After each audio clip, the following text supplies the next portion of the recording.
Abandoned by Disney. Abandoned by Disney is an iconic creepypasta blending corporate nostalgia with psychological horror to tell the story of a theme park Disney allegedly built, then suddenly erased. The tale follows a narrator who investigates a rumored Disney resort in the Bahamas called Mowgli's Palace, which was supposedly constructed in the 1990s and then mysteriously shut down before opening to the public. The company never explained why. Locals were silent, and online searches led mostly to dead ends.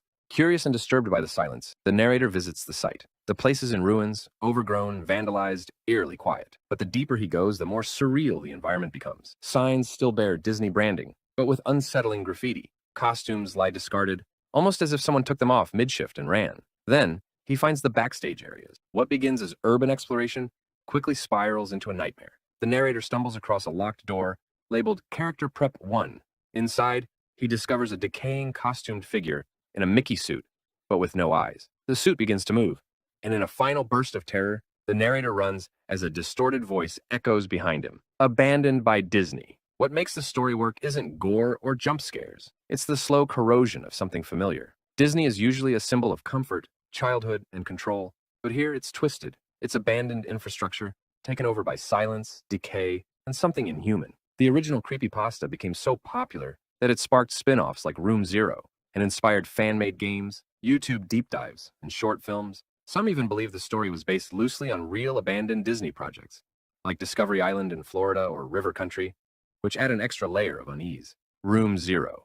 Room Zero is the sequel to Abandoned by Disney, taking the legend away from abandoned parks and into the hidden infrastructure beneath them. The story begins with the same narrator from Abandoned by Disney, this time contacted by someone claiming to have worked deep within Disney's lesser-known resort facilities. This informant reveals the existence of a place under Disney parks, known only as Room Zero, part of a secret underground complex where security personnel were trained, watched, and, if necessary, erased. Unlike the overgrown charm of Mowgli's Palace, Room Zero is stark, clinical, and heavily surveilled.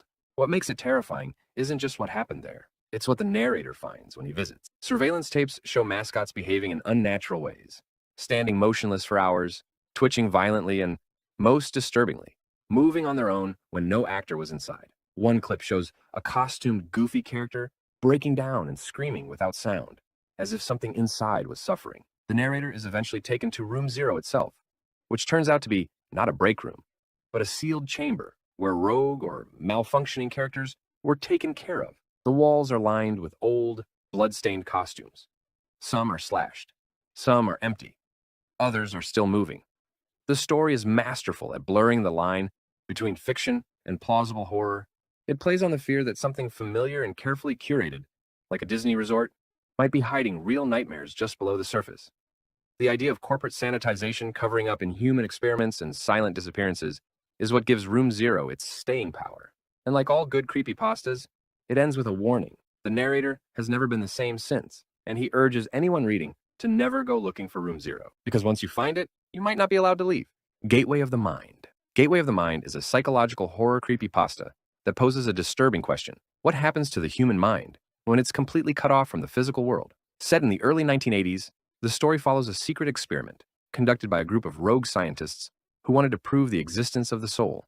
Their theory was simple but unsettling.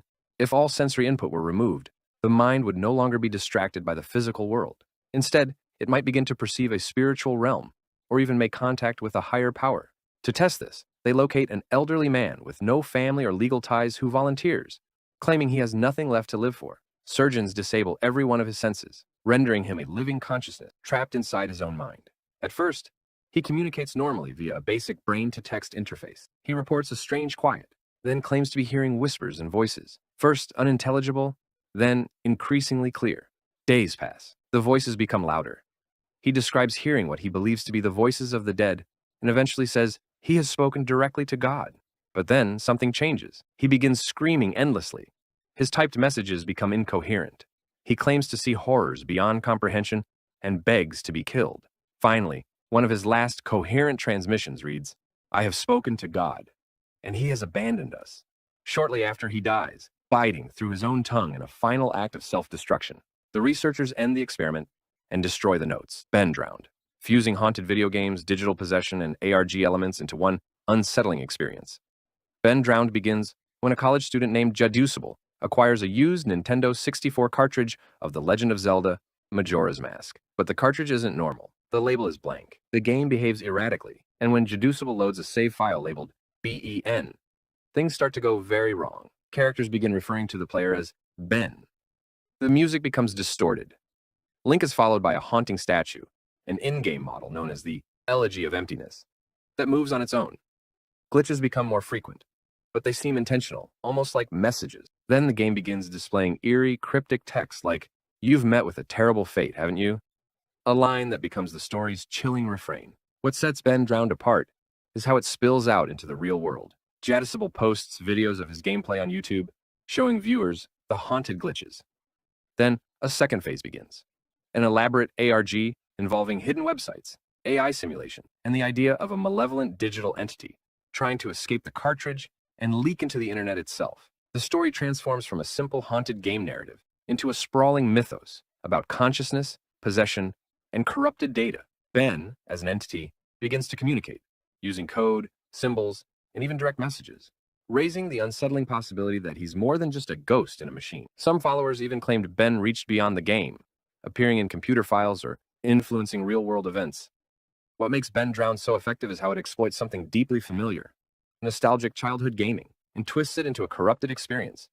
It was one of the first creepypastas to fully embrace transmedia storytelling, blurring the lines between fiction and reality in ways that made viewers wonder, what if a game could really be haunted? And long after the story seemed to end, the Ben mythos continued to evolve.